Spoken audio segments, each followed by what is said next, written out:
আজকের বিশেষ বিশেষ খবর হলো নীতি আয়োগের বৈঠকে মুখ্যমন্ত্রীকে অপমান, সংসদে ঝড় তুলবে তৃণমূল। বিজেপিকে ভোট দিলে শেষকৃত্য অংশগ্রহণ করবেন না বলে মুসলিমদের হুমকি দিয়েছেন ইমামরা। বাংলার 4 জেলাকে কেন্দ্রশাসিত করার দাবিতে ফের বিতর্কে বহরমপুর বিজেপি বিধায়ক। জমি বিবাদের জেরে মহিলাকে মার, কাল্লায় গ্রেপ্তার তৃণমূল নেতা। নীতি বৈঠকে মমতার অপমান নিয়ে আলোচনার সম্ভাবনা, সোমে উত্তাল হতে পারে বিধানসভা। রেগে লাল আদিবাসীরা, বাঁকুড়ায় থানা ঘেরাও বিক্ষোভের মুখে শেষ পর্যন্ত পিছু হটতে বাধ্য হল পুলিশ। অনুব্রত মণ্ডল ছাড়া বীরভূমে কিছু নেই, কাজলের মুখে উল্টো সুর। বজ্রবিদ্যুৎ সহ ভারী বৃষ্টির পূর্বাভাস, দক্ষিণবঙ্গে বর্ষণ চলবে, উত্তরেও সতর্কতা জারি করল হাওয়া অফিস। আজকের আবহাওয়া। প্রতিদিন নিয়মিত সঠিক খবর শোনার জন্য আমাদের চ্যানেলটিকে সাবস্ক্রাইব করুন। আসছে বিস্তারিত খবরে। নীতি আয়োগের বৈঠকে বলতে না দেওয়ার অভিযোগ মমতা বন্দ্যোপাধ্যায়ের। 5 মিনিটের আগে মাইক বন্ধ করে দেওয়ার অভিযোগ। আর এখানে অভিযোগ ঘিরে সরগম রাজ্য রাজনীতি।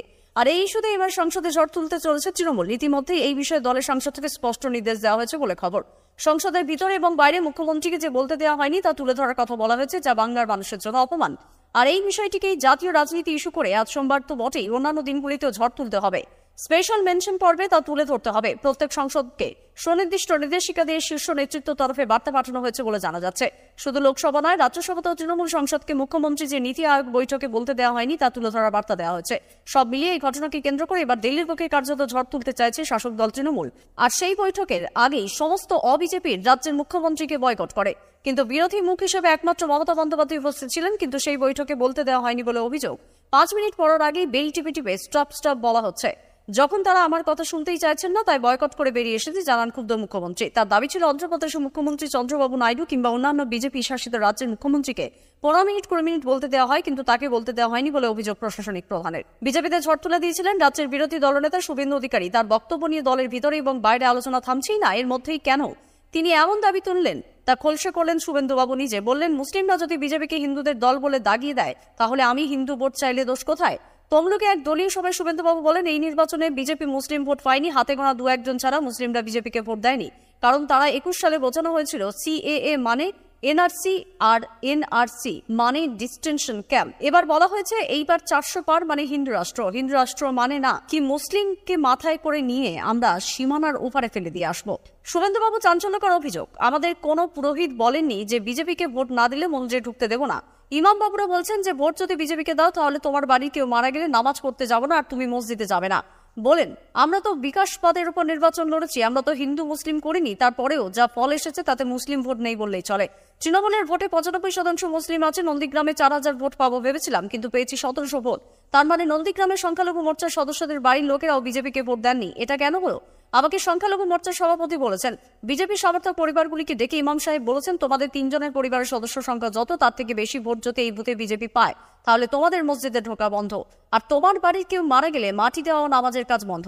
সংখ্যালঘু প্রসঙ্গে শুভেন্দু অধিকারী মন্তব্যের জের। পদ্ম ছেড়ে ঘাসফুল শিবিরে নয়া বিজেপির সংখ্যালঘু মোর্চার নেতা রফিকুল শেখ এই দলত্যাগের কোনো প্রভাবই দলে পড়বে না বলে দাবি বিজেপির। সম্প্রতি সল্টলেকে একটি কর্মী সভার আয়োজন করা হয়। সেখানে শুভেন্দু অধিকারী বলেন, সবকা সাথ সবকা বিকাশ বন্ধ হোক, এবার থেকে জো হামারা সাথ হাম উনকে সাথ। তিনি আরো বলেন, সংখ্যালঘু এলাকায় 95% ভোট পড়েছে তৃণমূলের পক্ষে, তাই সংখ্যালঘু মোর্চার কোনো প্রয়োজন নেই দলে। এই মন্তব্যেই অসন্তুষ্ট নন নদিয়া বিজেপি সংখ্যালঘু সেলের নেতা রফিকুল। সিদ্ধান্ত নেন দল বদলে।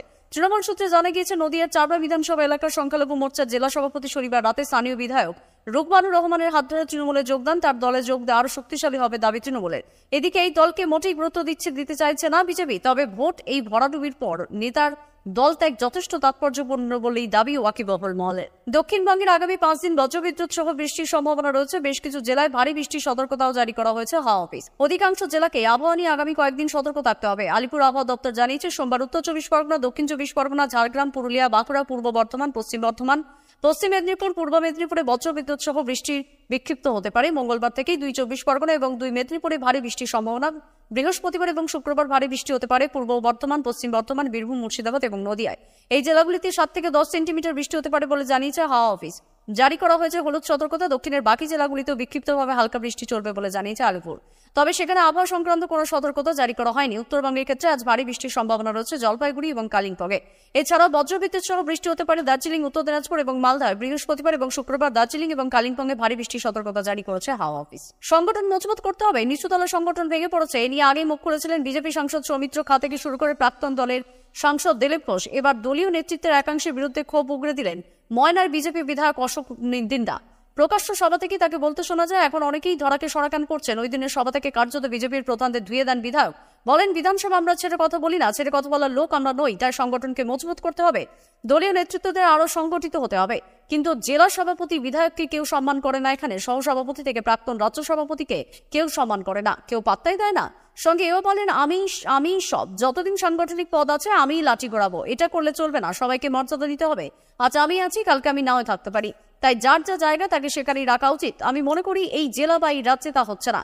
একই সঙ্গে জানিয়ে দেন, আমার কাছে তথ্য প্রমাণ আছে, কয়েকজন বিজেপির প্রধান তারা ধরাকে সরাগান করছে। আমি পার্টিকে বলবো, জেলা সভাপতিকে বলবো, সেই প্রধানকে ডেকে তাদেরকে ঠিক করে দেওয়া উচিত। তৃণমূলকে বিত্তবান নয়, বিবেকবান দল বলতে হবে বলে জোরালো সওয়াল করেন তৃণমূল সুপ্রিমো। বারবার অভিষেক বন্দ্যোপাধ্যায়ের মুখেও শোনা গিয়েছে এই কথা। মমতা অভিষেকের কথার অনুসরণ শোনা গেলে অশোকনগর তৃণমূল বিধায়ক নারায়ণ গোস্বামীর কথায়। আমডাঙ্গায় আওয়াল সিদ্ধি চৌমাথায় একটি রক্তদান শিবিরের অনুষ্ঠানে যোগ দেন নারায়ণ গোস্বামী। এই অনুষ্ঠান মঞ্চে দাঁড়িয়ে অশোকনগরের বিধায়ক বলেন, সবই খারাপ বা তা বলছি না, দু একজন যদি এমন থাকে তাদের জন্য সতর্কতা বার্তা। অভিষেক বন্দ্যোপাধ্যায় ময়দানে নেমে পড়েছেন। আপনি পুজোর সদস্য কিংবা পঞ্চায়েত সদস্য, আপনার লেজ ফুলে মোটা হয়ে গিয়েছে, কেউ কাটতে পারবে না, অভিষেক কেটে দেবেন, মা বলার সময় পাবেন না। সুতরাং মানুষের অধিকার মানুষকে দিতে হবে। সম্প্রতি বাগদায় উপনির্বাচন হয়, সেই প্রসঙ্গে কথা উল্লেখ করে নারায়ণবাবু আরো বলেন, আমরা ভোট করতে বাগদায় গিয়েছিলাম, আমি তৃণাঙ্কুর পার্থ, রথিন ঘোষ, সুজিত ঘোষ, নির্মল ঘোষ পড়িয়েছিলাম। ঘুরে দেখেছি মানুষের মমতা বন্দ্যোপাধ্যায় তৃণমূলের বিরুদ্ধে কোনো অভিযোগ নেই। সাংগঠনিক কতিপয় কয়েকজন নেতা জনপ্রতিনিধির উপর মানুষের রাগ, পয়সা খেয়েছে, সরকারি জমি দখল করে দোকানঘর করেছে। আমরা বললাম এসব চলবে না। মমতা বন্দ্যোপাধ্যায় পাঠিয়েছে জমি দখল করে গরিব মানুষের মধ্যে বিতরণ করে দেবে। সাইনবোর্ড লাগিয়ে দিয়েছি, তৃণমূল মানে পরিষেবার পার্টি, করে কমে খাওয়ার জন্য যারা আছেন তৃণমূলে তাদের দিন শেষ। আমার নেতা অভিষেক বন্দ্যোপাধ্যায় এই কথা বলেছেন, সুতরাং সমঝে যান। উল্লেখ্য, সম্প্রতি একের পর এক তৃণমূল নেতা দাদাগিরির ভিডিও ভাইরাল হয়েছে। এই পরিস্থিতিতে নারায়ণ গোস্বামীর বক্তব্য যথেষ্ট তাৎপর্যপূর্ণ বললেই মনে করা হচ্ছে। উত্তর দিনাজপুর আড়িয়ে দেওয়ার পর কাল্লা ফের মহিলাকে মারধরের অভিযোগ। এবার সরাসরি অভিযোগ স্থানীয় নেতার বিরুদ্ধে। পাল্টা থেকে মারধরের অভিযোগ তুলেছেন এই তৃণমূল নেতা। সেই ভিডিওতেই দেখা গিয়েছে ওই মহিলা সহ কয়েকজন উল্টে তৃণমূল নেতাকে মারধর করছেন। যদিও ভিডিও সত্যতা যাচাই করেনি বর্তমান নিউজ টিভি। ঘটনা তদন্ত নেমে অভিযুক্ত তৃণমূল নেতাকে গ্রেপ্তার করেছে পুলিশ। সূত্র মারফত জানা গিয়েছে, আজ রবিবার বিশেষ আদালতে পেশ করা হবে তাকে। পুলিশ ও স্থানীয় সূত্রে জানা গিয়েছে, অভিযুক্ত তৃণমূল নেতার নাম গোপাল তেওয়ারি। তিনি কাল্লা শহর তৃণমূল কংগ্রেসের সাধারণ সম্পাদক। নির্যাতিতা মহিলার অভিযোগে তাদের বাড়ির পাশেই একটি জায়গা গোপাল তেওয়ারি এমনভাবে পাঁচিল দেয় যে বাড়ি থেকে ঢোকা এবং বেরোনো অসুবিধা হচ্ছে। এর মধ্যে শুক্রবার রাতে অন্ধকারে স্কুটি ঢোকাতে গিয়ে নতুন পাঁচিলটি একাংশ ভেঙে যায়। সেই ঘটনাকে কেন্দ্র করে শনিবার সকালে মহিলার বাড়ি ঢুকে তার পরিবারের লোকজন ওই তৃণমূল নেতাকে ব্যাপক মারধর করে বলে অভিযোগ। আরও অভিযোগ, নির্যাতিতার বৃদ্ধ শাশুড়িকে ছাড়াও হয়নি, যার জেরে 3 জন কাল্লা হসপিটালে ভর্তি রয়েছেন। কাল্লার চকবাজার বাসিন্দা ওই তৃণমূল নেতা পাল্টা অভিযোগ করেছেন। গোপাল তেওয়ারি বলেন, কাল রাতে ওরাই আমাদের পাঁচিল ভেঙে দেয়। বলতে গেলে ওরা আমাকে ঘরের ভিতরে ঢুকিয়ে এলোপাতাড়ি মারতে শুরু করে। আত্মরক্ষার চেষ্টা করি। এছাড়া এদিন আমার বাড়িতে এসে আমাকে ও আমার স্ত্রীকে মারধর করে। আমি ওই সম্পত্তিটা ব্যাংকের কাছ থেকে নিলামে কিনি। এর আগেই বেড়া দিয়েছিলাম, সেটাও ভেঙে দিয়েছিলেন। পাঁচিল দেওয়ার পরও আমাকে মারধর করে থানায় অভিযোগ জানিয়েছে। তদন্তে নেমে নেতাকে গ্রেপ্তার করেছে পুলিশ।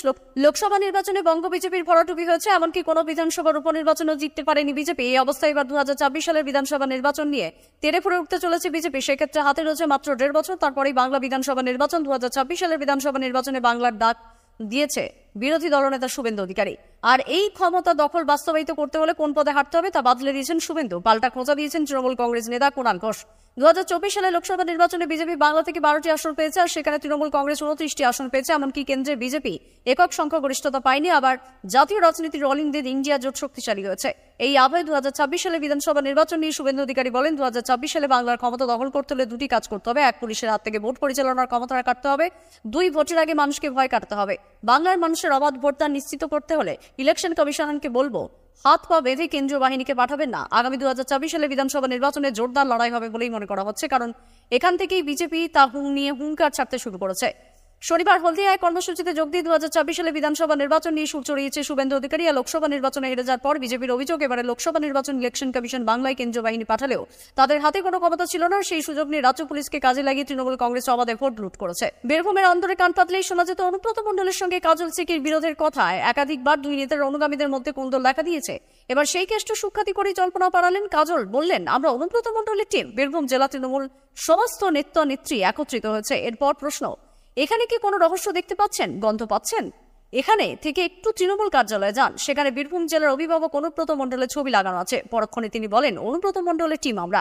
টিম অনুব্রত পঞ্চায়েত থেকে লোকসভা সমস্ত জায়গায় উত্তীর্ণ করেছেন আমাদের। অনুব্রত মণ্ডল ছাড়া বীরভূমের কিছুই নেই, তৃণমূল ছাড়া কিছুই নেই। এতক্ষণ খবর শুনছিলেন সংবাদ বার্তা চ্যানেল থেকে। খবর আজকের মতো এই পর্যন্তই। ধন্যবাদ।